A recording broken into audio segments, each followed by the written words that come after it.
All right, so we're gonna install a 6-inch by 36-inch floor tile today.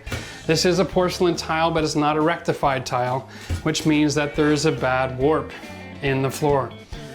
Now this stone, because it comes baked on an assembly line, it has a little bit of a curve to it, so it has restrictions as far as what the installation design can be.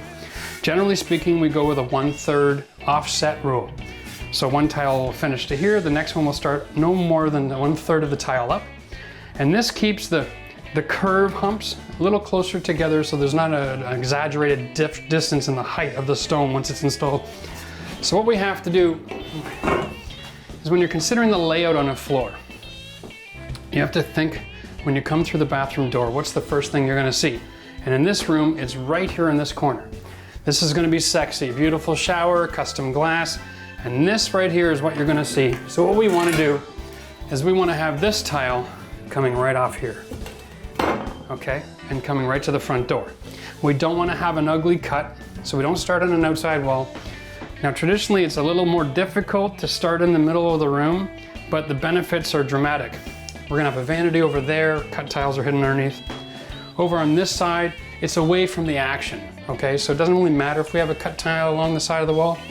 And if I was to measure this out, I might find that it's exactly the right size to go from wall to wall without cutting them. But at the end of the day, that might leave me with a piece of tile right here. And that's not what you want to do. So, rule number 1, the first thing you see, that's got to be sexy. Everything else just has to be cut to fit. So what we're going to do is use a chalk line, and I'll pass that to my assistant. Now, he wants to pull that out while I'm playing with my chalk, make sure it's on the string. We're going to put this chalk line right to the back corner of the shower pan, about 1/8 of an inch off, and then I'm just going to direct him this way a little bit, a little more, and stop, and snap, and that is going to be the edge of my tile.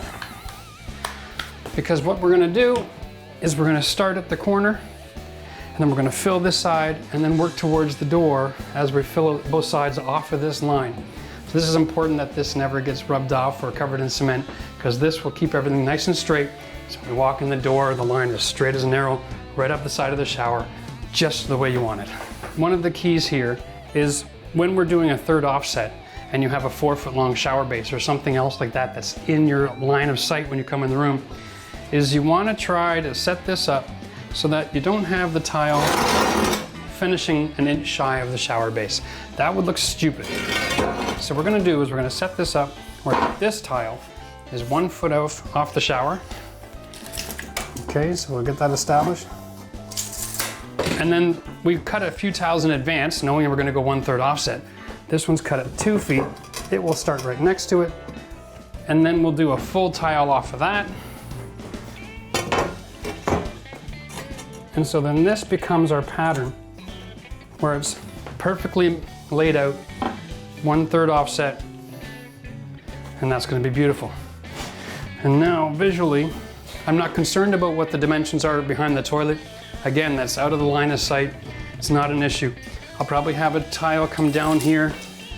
Yeah, this next tile will come about 3 inches from the wall. We'll cut a 3-inch piece. It's behind the toilet. No one's ever going to see it anyway. Okay, so in this environment, we're going with a very economical approach. We've saved the subfloor. It is 5/8. That's what we need. A 5/8 initial floor with 5/8 added on top, plywood. Gives us our 1.25 inch, which is what code is for putting tile down. We've added a few screws just to make sure that everything is nice and tight. And there's a little bit of residue of the last tile floor here. So what we're gonna do is we're gonna use a large format cement. It's a special product. And we're gonna put it down over top of this. And what's fun, we're gonna apply the cement in one direction on the floor. Once I get it all laid down here. Okay, so I'm gonna go in one direction on the floor. And everybody's heard of back buttering, but what we're gonna do is a little bit more extreme.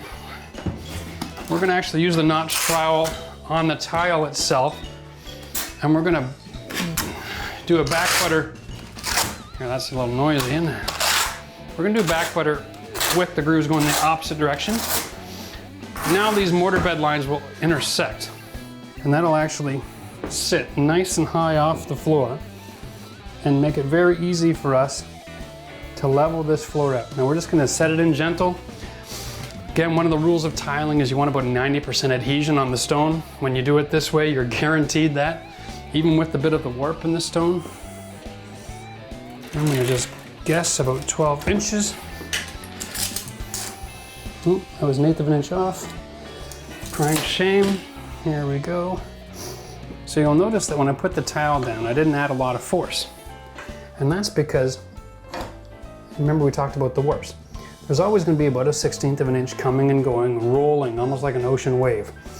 So if I use too much force with the first couple of tiles, I might be pushing down the wrong side of the low part of the tile and creating an extra kick hazard. So what we're going to do is we're going to get the first few of them in, and then we're going to add some pressure once we've got the overall pattern established and we know where the high and low points are. We'll add some spacers. Generally I don't use those anymore, but for the purpose of a how-to video, I think it's good. People are disciplined to use them. Helps guarantee your lines are straight and gets you a better look overall. That's the one. All right, so in conclusion, in order to put in this long rectangular tile, you want to use the spacers, watch your pressure, make sure you get your measurements and your cuts done, take your time, use the proper amount of cement. If you don't cut any corners and you take it slow, you'll get a beautiful result. But if you try to rush through this kind of floor installation, you'll end up with a disaster on your hands and you'll be calling me to come and fix it. So for more tips and tricks on how to renovate your home, make sure you subscribe to our channel at Ottawa Design and Build here on YouTube.